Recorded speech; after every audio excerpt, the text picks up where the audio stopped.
વલ્લભભાઈ પટેલજીની 150મી જન્મ જયંતિના અવસરે કાશ્મીરથી લઈને કન્યાકુમારી સુધી દેશના લોકપ્રિય પ્રધાનમંત્રી શ્રી નરેન્દ્રભાઈ મોદીજી દ્વારા સરદાર સાહેબની 150મી જન્મ જયંતિને ઉજવણીનું આહવાન કરવામાં આવ્યું।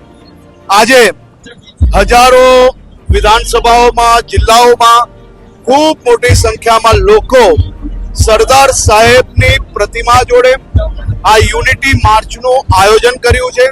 આપ જોઈ શકો છો, કેવલ એટલે કે માત્ર એક જ વિધાનસભાની અંદર જો આટલા હજારોની સંખ્યામાં લોકો આ યુનિટી માર્ચમાં જોડાય એટલે આવનારા દિવસોની અંદર આ જન્મ જયંતિના અવસર ગુજરાતના ખૂણે ખૂણે ઉજવણી થઈ અને થશે એ પ્રકારની વ્યવસ્થાઓ અને એ પ્રકારની સામાજિક સંસ્થાઓ દ્વારા બી ખૂબ મોટી વ્યવસ્થાઓ કરવામાં આવી છે। આજે મજૂરા વિધાનસભામાં આ 8 કિલોમીટરની યુનિટી માર્ચમાં હું મારા મત ક્ષેત્રના સૌ આગેવાનો જોડે અને નાગરિકો જોડે આ યુનિટી માર્ચમાં નીકળ્યો છું।